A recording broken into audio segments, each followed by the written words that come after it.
આજે આપણે ધોરણ 9 વિષય ગણિત ચેપ્ટર નંબર 2 બહુપદીઓ એમાં આપણે આજે ઉદાહરણ નંબર 11 જોવાના છે। અગાઉના વિડીયોમાં આપણે નિત્ય સમૂહ એટલે કે સૂત્રો જે છે જોયા હતા કે કયું સૂત્ર કઈ રીતે આપણે એપ્લાય કરી શકીએ। તો આજે એ સૂત્રનો ઉપયોગ કરીને એ નિત્ય સમૂહનો ઉપયોગ કરીને યોગ્ય નિત્ય સમૂહનો ઉપયોગ કરીને નીચેના ગુણાકાર મેળવો આપણે એ દાખલા ગણવાના છે। એમાં પહેલો અને બીજો આપણે આજે ગણવાનો છે। એમાં પહેલો દાખલો જે છે x + 3 અને x + 3 તો આપણે આ x + 3 જે છે એને બીજી કઈ રીતે લખી શકીએ તો કે x + 3 ને આખા કૌંસનો વર્ગ। એનું કારણ છે કે જો આપણે 5 × 5 હોય 5 × 5 બે સરખા જ આંકડા છે એનો ગુણાકાર તો આપણે એને શું લખતા હતા 5 નો વર્ગ આ રીતે આપણે લખતા હતા। તો અહીં પણ બે સરખા જ કૌંસ છે x + 3 x + 3 તો આપણે એનો x + 3 એનો શું કરી શકીએ વર્ગ। હવે x + 3 આખા કૌંસનો વર્ગ આવું આપણે નિત્યસમ જોવું પડે તો જો નિત્યસમ જે છે કંઈક આ રીતે હતું a + b આખા કૌંસનો વર્ગ એટલે કે પ્રથમ પદનો વર્ગ એટલે કે a નો વર્ગ।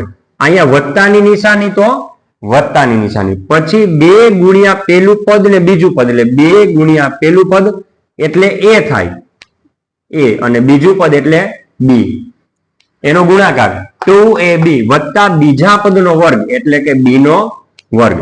એટલે આ જે નિત્યસમ છે એનો આપણે ઉપયોગ કરીને આ દાખલો ગણવાનો છે। તો પેલા પદનો વર્ગ અહીં પેલું પદ કોણ છે તો કે x એનો વર્ગ હવે અહીં વત્તા તો અહીંયા વત્તા 2 × પેલું × બીજું એટલે 2 × પેલું પદ x અને બીજું પદ 3 અને વત્તા બીજા પદનો વર્ગ એટલે કે 3 અને એનો વર્ગ। ચાલો આપણે નિત્યસમ પ્રમાણે આપણે સ્ટેપ મૂક્યું। હવે x નો વર્ગ એટલે x વર્ગ વત્તા ના વત્તા 2 3 6 6 × x એટલે કે 6x અને વત્તા 3 નો વર્ગ થાય 9 તો આ નિત્યસમ પ્રમાણે આપણે આ બે નો ગુણાકાર શોધી લીધો। હવે તેવી જ રીતે તમે જોવા જાવ તો બે કૌંસ છે ને અલગ અલગ છે પણ એમાં એક ઘટક જે છે ને સરખો છે x અને બાકીના a અને b આ શું થઈ જાય આપણું a અને આ શું થઈ જાય આપણું b એ a અને b જે છે ને એ સંખ્યા કેવી છે અલગ અલગ। તો સૌપ્રથમ તો આને આપણે નિત્યસમ પ્રમાણ ગોઠવવું પડે x વત્તા કૌંસમાં -3 અને આ કૌંસ એમને x + 5 આવું શા માટે કર્યું તો કે નિત્યસમ છે ને આ રીતે છે જો x વત્તા a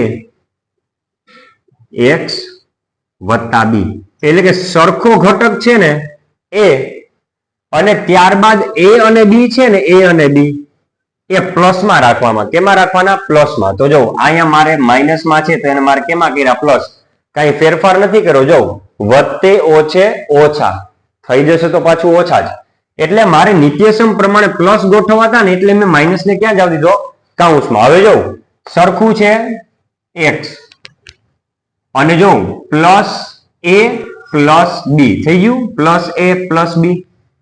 હવે આ જે છે નિત્યસમ એમાં જવાબ તરીકે શું આવે તો કે સરખું છે એનો વર્ગ ભાઈ સરખું કોણ છે x એનો વર્ગ પછી આવે વત્તા કૌંસમાં a અને b નો સરવાળો a અને b નો સરવાળો એટલે a + b અને સરખું છે એની સાથે ગુણી નાખવાનું અને વત્તા a × b એટલે કે છેલ્લે a અને b છે એનો શું કરી નાખવાનો ગુણાકાર। આ આપણું નિત્યસમ હતું સરખું છે એનો વર્ગ વત્તા કૌંસમાં a અને b નો સરવાળો a અને b નો સરવાળો પાછો સરખું હોય એની સાથે ગુણી નાખવાનો અને વત્તા a અને b નો ગુણાકાર।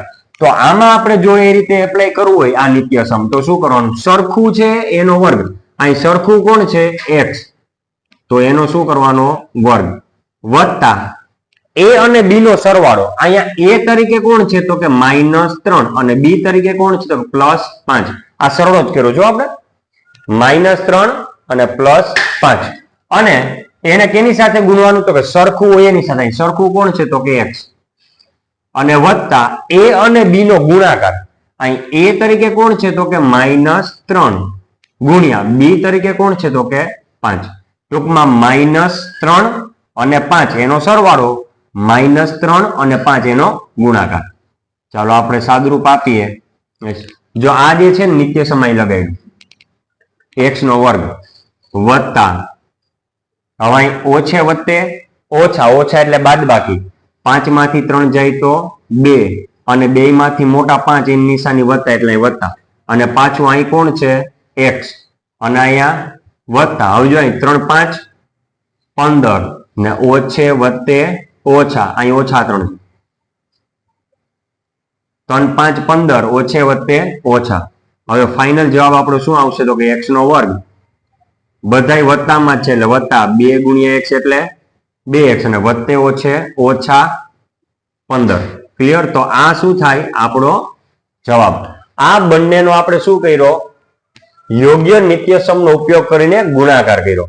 આનો પણ યોગ્ય નિત્યસમનો ઉપયોગ કરીને ગુણાકાર કર્યો. એટલે આ જે છે નિત્યસમો આપણને ખાસ યાદ હોવા જોઈએ. નિત્યસમ જો આપણને યાદ નહીં હોય તો આપણે દાખલાનું આગળનું એકેય સ્ટેપ આપણે આગળ વધી શકશું નહીં.